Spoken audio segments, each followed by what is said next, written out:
જ્ઞાનનો જે અગ્નિ પ્રજ્વલિત છે એની અંદર આપણા ખોટા વિચારોને હોમી દેવા માટે આવ્યા છીએ. ઘણી વખત લોકો આ હોળી છે એ તમને ખબર છે ગામમાં ચોકમાં શું કામ થઈ? બાપજી મહાપુરુષો કહે છે કે આ હોળી જે પ્રહલાદને બાળવા માટે તૈયાર થઈ એ હોળીની પૂજા કરવાની, ભગવાનના ભક્તને જે દુઃખ આપે એની પૂજા કરવાની. ખરેખર ભગવાનના ભક્તને જે દુઃખ આપે છે એ હોળીની એ અગ્નિની પૂજા નહોતી. તો જે દિવસે હિરણ્યકશિપુએ હોલિકાની ગોદમાં પ્રહલાદને બેસાડી અને બાળી નાખવાની વાત કરીને ત્યારે પ્રહલાદની સાથે જેને આત્મીયતાનો નાતો બંધાઈ ગયો હતો, પ્રહલાદ સાથે જેને પ્રેમ બંધાઈ ગયો હતો, ભગવાનના ભક્ત સાથે જેની પ્રીતિ હતી, એવા હિરણ્યકશિપુના નગરના તમામ લોકોએ પોતાના ઘરમાં નાનો એવો અગ્નિ પ્રજ્વલિત કરી અને ભગવાન અગ્નિને પૂજા કરીને કીધું, ભગવાન પ્રહલાદને બાળતા નહીં હો, પ્રહલાદને યાદ, પ્રહલાદને બચાવજો, પ્રહલાદને બાળતા નહીં. ઘરે ઘરમાં અગ્નિની પૂજા થઈ હતી અને ઈ ઘરની અગ્નિ પૂજાને રહેતા રહેતા સમૂહનો એક ભાવ મળ્યો અને ગામના ચોકમાં અગ્નિની પૂજા થવા લાગી. એ હોલિકા દહનની કથા છે. અને પછી આપણે ગામના એ હોલિકા દહનમાં જઈ તઈ શ્રીફળ ને બધું હોમતા હોઈએ છીએ. તો મારે તો એટલું કહેવું છે કે અગ્નિમાં ન નાખવાના પદાર્થો નાખો છો ને તો હારે તમારા ખરાબ વિચારોને બાળી નાખજો એમાં, એ હોળીના દર્શન કરીને. તમારા અસદ ભાવને નાખી દેજો એમાં અને પછી રંગોત્સવ મનાવજો. આ રંગોત્સવ એ છે કે જ્યારે હોલિકા બળી ગઈ અને પ્રહલાદ બચી ગયો ને એટલે પ્રહલાદ વાળાએ બધાએ રંગ ઉડાડી અને રેમાં એ હોળી છે. આ એનો રંગોત્સવ છે. જે ભગવાન આ રંગોત્સવ એ છે કે જ્યારે હોલિકા બળી ગઈ અને બાળી નાખજો એમાં, એ હોળીના દર્શન કરીને. તમારા અસદ ભાવને નાખી દેજો એમાં અને પછી રંગોત્સવ મનાવજો. આ રંગોત્સવ એ છે કે જ્યારે હોલિકા બળી ગઈ અને પ્રહલાદ બચી ગયો ને એટલે પ્રહલાદ વાળાએ બધાએ રંગ ઉડાડી અને રેમાં એ હોળી છે. આ એનો રંગોત્સવ છે. જે ભગવાનને જે પામી ગયા છે. નિવૃત્ત તર્ષે રૂપગીયમાના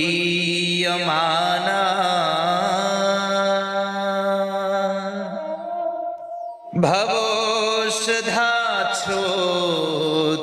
ત્રમનો વિરામા. ભવરોગને હરવા વાળી ઔષધિ લઈ અને આપણે અહીંયા આવ્યા છીએ. નિવૃત્ત તરસે રૂપગીયમાનાદ. એટલી સુંદર આ ઔષધિ છે જેને ભવ ઔષધિ કહી છે ભાગવતમાં.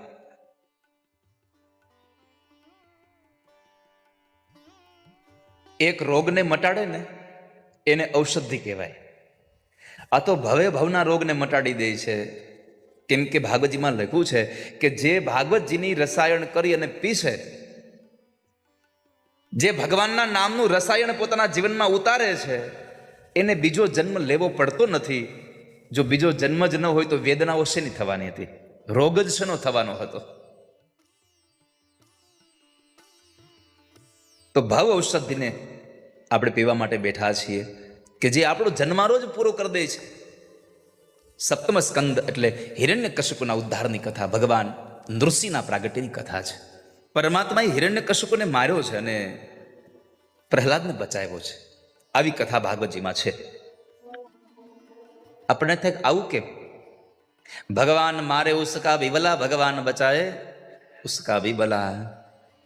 જે મૃગ રામ બાન કે મારે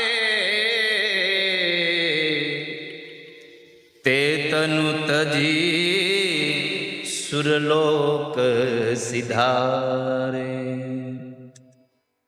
જે મૃગ રામ બાન કે મરે, જે મૃગને ભગવાન રામે બાણ માર્યું અને મૃગલું મરી ગયું, પણ એ ગયું ક્યાં? સીધું ભગવાનના ધામમાં ગયું. પરમાત્મા મારે એટલે ઉદ્ધાર થઈ જાય. અહીંયા હિરણ્યકશિપનો ઉદ્ધાર થયો છે. આ ભગવાનની લીલાઓ છે માત્ર. હિરણ્યકશિપુ 100 વર્ષ એમણે મંદરાચલ પર્વતમાં તપ કરી બ્રહ્માને પ્રસન્ન કર્યા. બ્રહ્મા પાસેથી વરદાન મેળવ્યું કે હું રાત્રે નહીં, દિવસે નહીં, ઘરમાં નહીં, બહાર નહીં, આકાશ કે ધરતીમાં નહીં, લીલા કે સુકાથી નહીં, અસ્ત્ર કે શસ્ત્રથી નહીં, માણસ કે પશુથી નહીં, બ્રહ્માના સર્જનથી ન મરવું એવું મને વરદાન આપો. બ્રહ્માએ વરદાન આપ્યું, તથાસ્તુ, તમારું માગેલું સત્ય થશે. પણ તમારે મરવું પડશે, વાત પાક્કી છે. આ દુનિયામાં મરવું પડે પાક્કી છે. જાતસ્સહિ ધ્રુવ મૃત્યુ, કૃષ્ણ ગીતાજીમાં બોલ્યા છે. મરવું તો પડશે, એમાં સંશય નથી.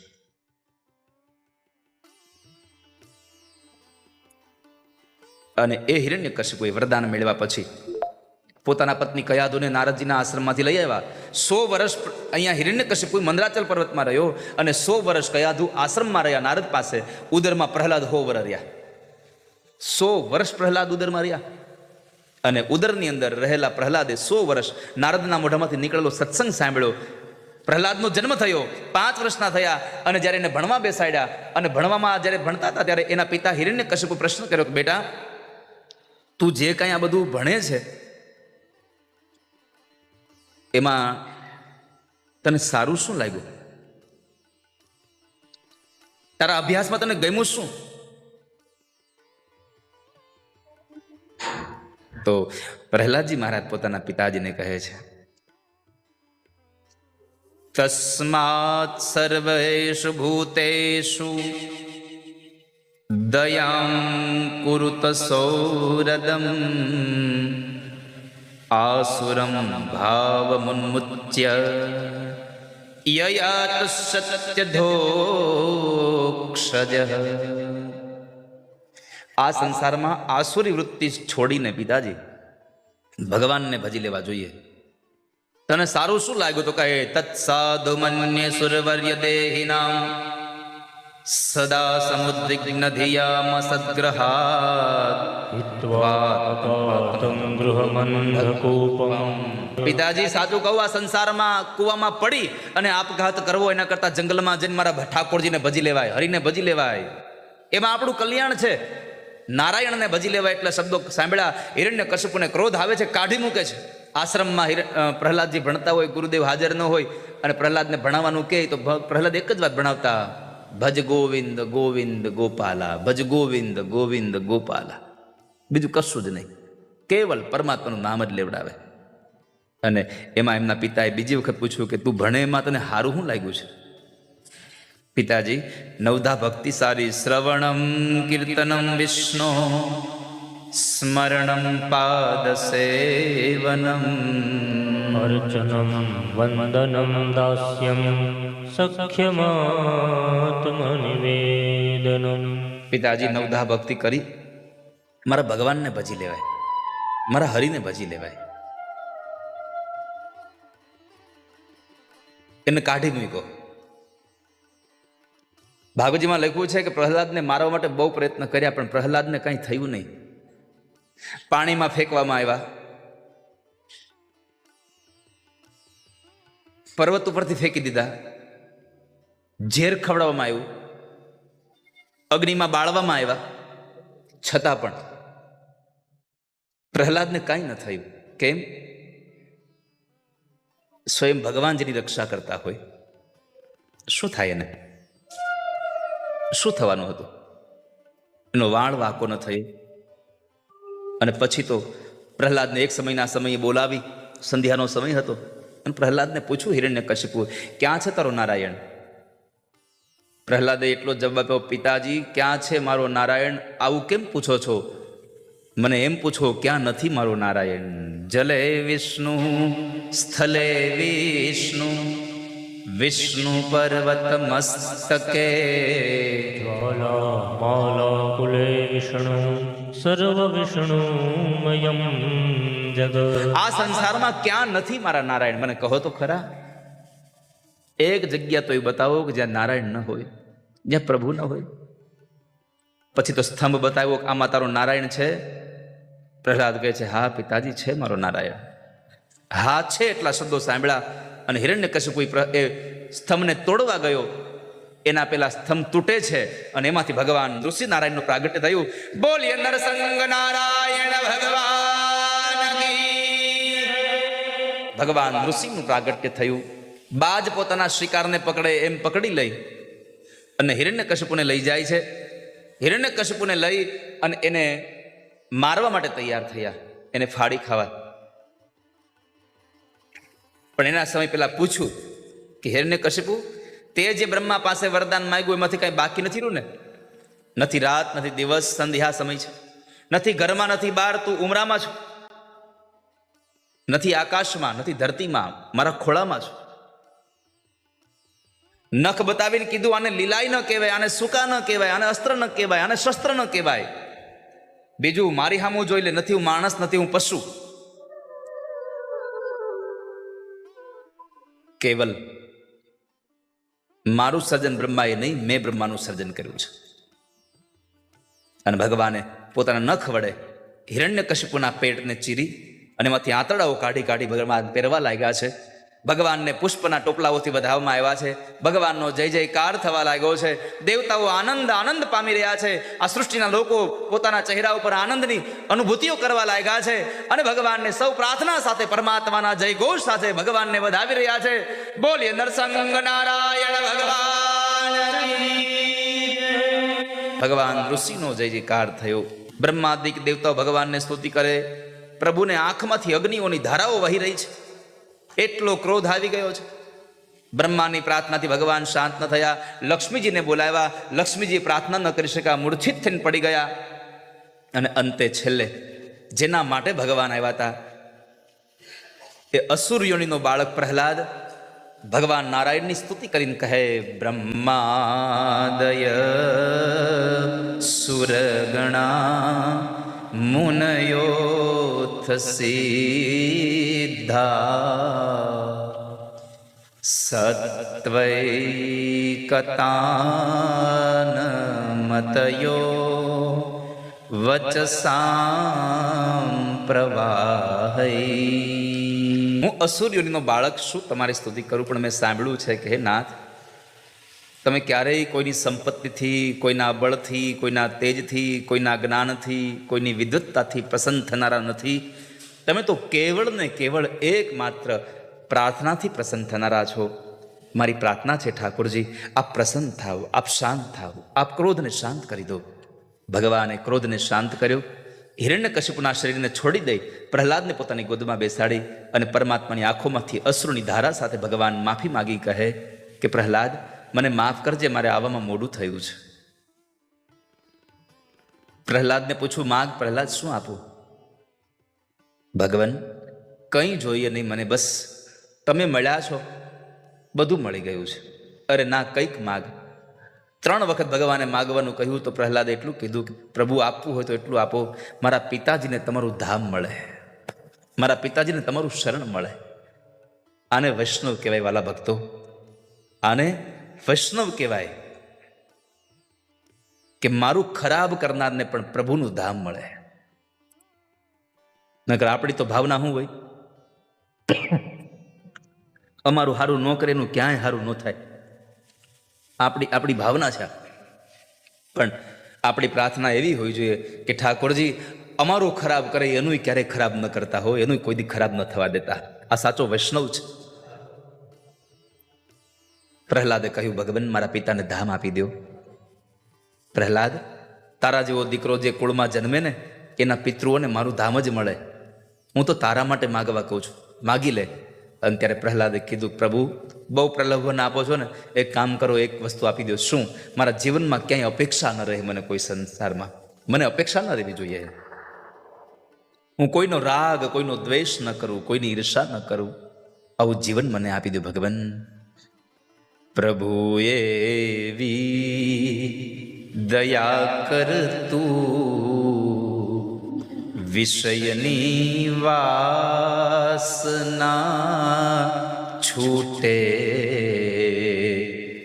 ભગવાન પાસે માગવું હોય તો એવું માગવું જોઈએ કે હે ઠાકોરજી, મને મારા દોષ જોવા મળે, હું દુનિયાના ગુણને જોઉં. જમાના બધા પાપો જમાનાને મુબારક હો. ખુશી દે જે જમાનાને, મને હરદમ રુદન દેજે અવરને આપજે ગુલશન મને વેરાન ભગવાન જમાનાના પુણ્ય એને મુબારક, પણ હું મારા પાપને ઓળખી શકું એવી દ્રષ્ટિ મને દેજે નાથ. મને એવી મતિ દેજે, મને એવી આંખ મળે કે હું મારા પાપને જોઈ શકું. નહીતર આ દુનિયામાં માણસોને આંખ બધાને આપી છે, પણ પોતાના પુણ્ય જોવા અને બીજાના પાપ જોવા માટે. પણ મને એક એવી આંખ દે કે હું દુનિયાના પુણ્ય જોઉં અને મારા પોતાના પાપને જોઈ શકું. આવી નજર મને દઈ દે ભગવાન. બીજું કંઈ ચાહતો નથી ભગવાન. બસ મને જિંદગીમાં કોઈ સ્વાર્થ ન રહે એવી કૃપા કરી દો મારા ઉપર. અને અંતે પરમાત્માએ પ્રહલાદને પણ આશીર્વાદ આપી અને ભગવાન ગયા કથા બતાવી. સપ્તમ સ્કંદને ત્યાં વિશ્રામ કર્યો. હિરણ્યકશ્યપનો ભગવાન ઉદ્ધાર કર્યો કે મરવાનો છે એ ભૂલી જઈએ છીએ. અને એક વખત સમય જ્યારે કાળ પકડી લે અને પરિવારના લોકો હાથ મૂકી દે, પરિવારના લોકો સાથ મૂકી દે, આ દુનિયામાં આપણો સમય હારો હોય ને ત્યારે બધાય હારે હોય છે. ભગવાનને કહેજો ઠાકોરજી એક વખત તો એક વખત, થોડાક વખત તો થોડાક વખત, પણ સમય ખરાબ આપજો જેથી કરી ખબર પડે કે અમારા કોણ છે. હારા સમયમાં તમે તમારા કોણ છે નહીં ઓળખી શકો. તમારું કોણ છે એ ઓળખવા માટે તમારો ખરાબ સમય બહુ આવશ્યક છે. તમારા ખરાબ સમયમાં તમારો સાથ આપે ને એને સમજો અમારો છે, આ અમારો પોતાનો છે.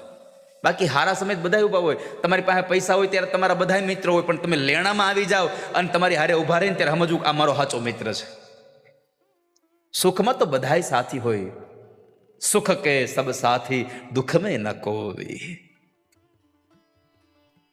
ભગવાનને બોલાવવા માટે થઈ અને મનુષ્ય મોડું કરે છે, પણ ભગવાનને બોલાવ્યા પછી ઠાકોરજી મોડું આવતા નથી ક્યારે હો. એ તો આપણે એમ કહીએ છીએ ભગવાન થોડાક મોડા પડ્યા.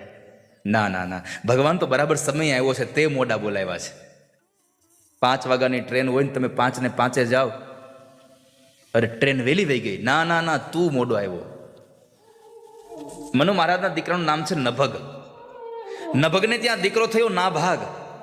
નાભાગ નામ એટલા માટે પડ્યું કે એ જ્યારે પિતૃઓની પૂજામાં હતો, પિતૃઓની સેવામાં હતો, અભ્યાસમાં હતો, ત્યારે ભાઈઓએ ભાગ પાડ્યો પણ એને કોઈ ભાગ ન આપ્યો, એટલે એનું નામ પડી ગયું નાભાગ. પિતૃભક્ત હતો. એમના વંશમાં આગળ જતા અમરીશ રાજા થયા કે જેમણે એકાદશીના એવા વ્રત કર્યા કે એકાદશીના વ્રતને લઈ ઠાકોરજી રાજી થયા અને ભગવાન નારાયણે પોતાનું સુદર્શન ચક્ર અમરીશ રાજાની રક્ષા માટે અમરીશને આપી દીધું. એણે 11 રહ્યા હતા. આપણે નથી રહેતા 11 રહી, કોઈ પાંચમ રે, કોઈ પૂનમ રે, કોઈ સોમવાર રે, કોઈ બુધવાર રે, કોઈ પૂનમ રહેતા હોય, કોઈ હખણા રહેતા હોય, બધું આવતું.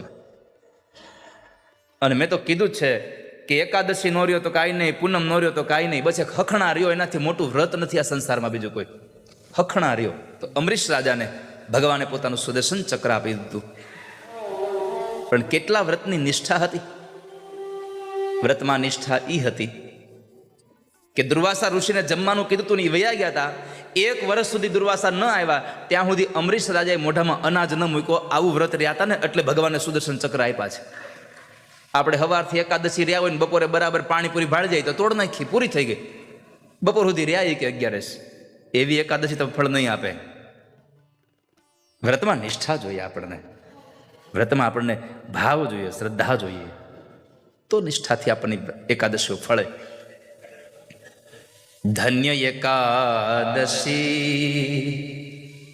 એકાદશી કરીએ તો વ્રજ સુખ પામીએ.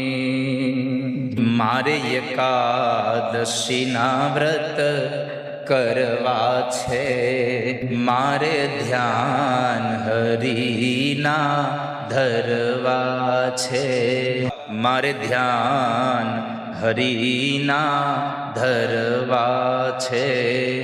મારે વૈકુંઠમાં જઈ વસવું છે, મારે કુઠમાં જઈ વસવું છે, મારે વ્રજમાં જઈને વસવું છે. વસવું છે. ધન્ય એકાદશી, એકાદશી કરીએ તો વ્રજ સુખ પામીએ. અને એ એકાદશીના વ્રત અમરીશ રાજાએ કર્યા હતા. સાંભળજો. સત્યવ્રતમ સત્ય પરમ ત્રિસત્યમ સત્યસ્ય યોનિમ નિહિતમ ચ સત્યે સત્યસ્ય સત્યામૃત સત્યનેત્રમ સત્યાત્મકમ ત્વામ શરણમ પ્રપન્ના. કેટલી વાર સત્ય આવ્યું? ગણ્યું કે ન ગણ્યું? કે મેં કહી દીધું 9 વખત એટલે પછી હું મહેનત કરવી ખોટી? હે, એવું નથી ને? 9 વખત સત્ય શબ્દ આવ્યો છે. આ શ્લોક જો સવારમાં રોજ ઉઠીને જો તમે 1 વખત ખાલી શ્લોક ગાઓ ને તો એ ભાગવતજીનું પુણ્ય તમને પ્રાપ્ત થાય. તોય તમને ભાગવતજીનું પુણ્ય પ્રાપ્ત થાય. દેવતાઓએ કરેલી સ્તુતિ છે. ઉત્પત્તિ, સ્થિતિ અને લય જેના હાથમાં છે, જેણે આ સૃષ્ટિનું સર્જન કર્યું છે, જે આ સૃષ્ટિને ચલાવે છે, જે આ સૃષ્ટિનો નાશ કરે છે, એ ભગવાનને પ્રણામ કરે. ઘણી વખત થાય કે ભગવાન આ દુનિયાને ચલાવે છે, આપણે નથી કરતા. સવારે નોકરીએ જઈએ, સાંજે આવીએ તો આપણે નથી લાગતા. આ ભગવાન હકાવે છે, ભગવાન જ હકાવે છે. રચા હે સૃષ્ટિ કો જીસ પ્રભુ ને વહી હે સૃષ્ટિ ચલા રહા હૈ. જે ભગવાને સૃષ્ટિ બનાવી છે એ જ આ સૃષ્ટિને ચલાવે છે અને એ જ આ સૃષ્ટિનો નાશ કરે છે. આ સંસારમાં કોઈ કોઈને મારતું નથી, કોઈ કોઈને જીવાડતું નથી. બાબા, આ સંસારમાં સૌને પોતાનું કર્મ જ મારે ને કર્મ જ જીવાડે છે. याद रहे प्यारे भाई बहन, जिसका स्वरूप अच्छा हो, जिसका सामर्थ्य अच्छा हो, जिसमें बल अच्छा हो, उसी को प्रणाम करना ये हमारी जिम्मेदारी नहीं है. इतनी आवश्यक बात नहीं है कि हम उसको प्रणाम करें, लेकिन आवश्यक बात वह है कि जिसका स्वरूप भी अच्छा न हो, जिसका कार्य करने की क्षमता भी अच्छी न हो, लेकिन जिसका स्वभाव अच्छा हो उसको हम प्रणाम करें. हम प्रणाम उसको करते हैं जिसका स्वभाव अच्छा है. लेकिन यहां तो तीनों गुण भगवान के अच्छे हैं. भगवान का स्वरूप भी अच्छा दिखाई देता है और भगवान कृष्ण से अच्छा है ही कौन इस संसार में. ભગવાનની આ સ્વરૂપ જોઈએ. ખાલી આ માણસે બનાવેલા સ્વરૂપને જોઈએ. માણસે બનાવેલા કપડાં ભગવાનને પહેરાવીએ અને એમ થાય કે ઓહો, બસ આને જોયા કરીએ, આને જોયા કરીએ. આ સંસારના કાળા માથાના મનુષ્યએ બનાવેલી પથ્થરમાંથી મૂર્તિ, આ સંસારના કાળા માથાના મનુષ્ય એને બનાવેલા કપડાં પહેરાવે અને તોય આપણને જોવાની એને એમાંથી આપણું મન ન હટે. એવું ભગવાનનું આ સ્વરૂપ. તો પરમાત્માનું માત્ર સ્વરૂપ જ સારું છે એવું નહીં, પરમાત્માની શક્તિ પણ સારી છે. આ બે સારું ન હોય પણ જેનો સ્વભાવ સારો હોય એને આપણને પ્રણામ કરવાની ઈચ્છા જાગી જાય. તો એવા ભગવાન જેનો સ્વભાવ સારો છે. કેવો સ્વભાવ છે? આ સંસારના જીવાત્માના તાપ અને સંતાપને હટાવે, આધિ વ્યાધિ અને ઉપાધિમાંથી ગુણત્રય, 3 પ્રકારના તાપમાંથી મુક્ત કરે છે. એવો જેનો સ્વભાવ છે એ કૃષ્ણને અમે પ્રણામ કરીએ. કૃષ્ણને નહીં, શ્રી કૃષ્ણને પ્રણામ કરીએ છીએ અમે. શ્રી કહેતા રાધાજીને સાથે જોડ્યા છે અહીંયા. અને આમ પણ રાધા વગરના કૃષ્ણને કોણ બોલાવે છે? કોઈ જગ્યાએ કનૈયાનું એકલાનું મંદિર જોયું તમે? અહીંયા પણ શ્રી કૃષ્ણાય વયમ નુમઃ. પ્રકૃતિ વગર પુરુષ આ સંસારનું સર્જન ન કરી શકે. એટલા માટે પરમાત્મા આ સ્વરૂપ, પ્રકૃતિ સ્વરૂપ રાધાને પોતાની સાથે રહીને ઉભા છે. એ રાધા કૃષ્ણને અમે અહીંયા બેઠેલા બધા જ વંદન કરીએ છીએ. વક્તા એક નહીં, શ્રોતાઓ પણ તમે પણ વંદન કરો. એટલે કહ્યું શ્રી કૃષ્ણાય વયમ નુમઃ. નમઃ નહીં, નુમઃ છે. અમે તમને પ્રણામ કરીએ છીએ ભગવાન. સુખદેવજી મહારાજ જન્મતાની સાથે જેણે સંસારનો ત્યાગ કરીને ચાલવા લાગ્યા. મુનિઓના પણ જે મુનિ છે એના પિતા વ્યાસ એમ કહે છે કે હજી તને સંસ્કાર નથી થયા, તો હજી સંસ્કારોથી સંપન્ન નથી થયો, ક્યાં જાય છે?